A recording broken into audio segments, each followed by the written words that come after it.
जैसा कि आप लोग जानते ही हैं कि प्लास्टिक वेस्ट मैनेजमेंट रूल्स 2016 में प्लास्टिक कैरी बैग्स और बाकी प्लास्टिक की जो वन टाइम यूज़ की चीज़ें हैं उनको बैन कर दिया गया है। और उसके लिए चलानिंग के प्रोविज़न है। जो अमाउंट जो है वो डिफ़र करता है 5,500 रुपये से लेके 25,000 रुपये तक एक सिंगल केस में।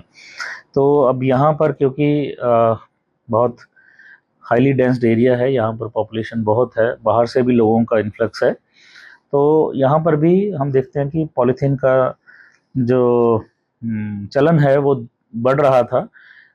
हमारे डिफरेंट डिपार्टमेंट इसमें अपनी तरह से कार्य कर रहे थे, लेकिन हमने ये देखा कि पॉलीथीन का चलन जो है वो बढ़ रहा है। तो हमने एक इसको मिशन के रूप में हमारे सब डिवीज़न में लागू करने का निर्णय लिया था, ताकि और इसमें डिस्ट्रिक्ट की तरफ से भी बड़े सख्त निर्देश हैं कि पॉलीथीन को रोका जाए, इसका इस्तेमाल ना होने दिया जाए। तो हमने फिर यहाँ इसको मिशन की तरह लिया है। जितने भी हमारी चलानी अथॉरिटीज़ हैं डिफरेंट डिपार्टमेंट्स में, सबकी मीटिंग करके हमने उन सबको निर्देश दिए हैं, टीम्स गठित की हैं, और जो अब आप देख रहे होंगे कि पिछले लगभग 7 दिनों में सब टीम्स एक्टिव हैं, और जहाँ पर भी ऐसी पॉलीथीन की सूचना मिलती है वहाँ पर एक्शन लिया जा रहा है। बिल्कुल, क्योंकि प्लास्टिक का न केवल उसको बेचना या प्रदान करना जुर्म है, बल्कि उसका इस्तेमाल करना भी जुर्म है। तो जो कोई भी व्यक्ति यदि प्लास्टिक के थैले में सामान लेता हुआ या उसके पास पॉलीथीन मिलता है तो उसका भी चालान है जो 500 रुपये होगा। हम लोग कोशिश कर रहे हैं कि बड़े लोग जिनके पास बड़ी स्टोरेज है उनको चालान किया जाए और सबके सामने लाया जाए, क्योंकि ये एक समाज के लिए एक बहुत चिंता का विषय है कि प्लास्टिक यदि ऐसे ही बढ़ता रहा तो हमारा एनवायरनमेंट सस्टेन नहीं कर पाएगा। तो अब मुझे लगता नहीं कि वो किसी का नाम लेना उचित है, लेकिन बड़े जिनके पास अच्छी क्वांटिटी मिली है वो लोग भी चलाने के दायरे में आ रहे हैं। और हमारी कोशिश है पुलिस के साथ मिलके कि ऐसी सूचनाएं उपलब्ध हों हमें और हम उन पे एक्शन लें। जब हमने शुरू किया था तो फेसबुक पे या कई लोगों से हमें फीडबैक आता है कि पहले उन लोगों को पकड़ा जाए जहां पर ये मैन्युफैक्चर किए जा रहे हैं।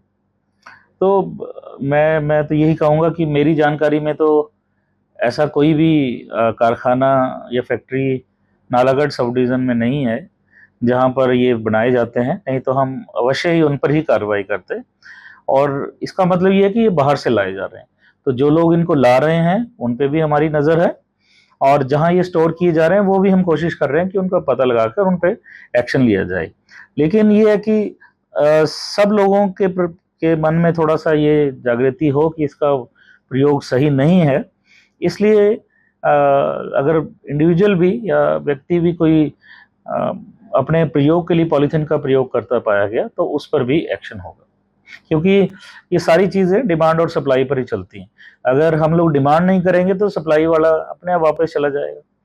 बीच में ये भी आया कईयों का कि पहले कोई और इंतज़ाम करना चाहिए, फिर ये शुरू करना चाहिए। 2016 से रूल नोटिफ़ाई हो चुके हैं। मुझे लगता है हम सबको बहुत समय मिल चुका है। अब अगर अब भी हम नहीं समझे हैं तो शायद मुझे नहीं लगता कि हम इस तरह से समझने की इच्छा भी रखते हैं, या शायद मैसेज ही नहीं गया था। तो अब तो यही है कि जिसके पास भी पॉलीथीन होगा उसका चालान होगा और हम इस तरह से डिमांड को कम कर पाएंगे। और जहाँ तक ये था कि कोई और इंतज़ाम किया जाए, तो मुझे लगता नहीं कि हम और इंतज़ाम नहीं है। हम लोग घर से थैला ले जा सकते हैं, दुकानदार कागज़ के लिफाफों में भी चीज़ें दे सकते हैं, या फिर और जो परमिसिबल मटेरियल है, चाहे वो जूट बैग्स हैं या कपड़े के बैग, उनका प्रयोग किया जा सकता है।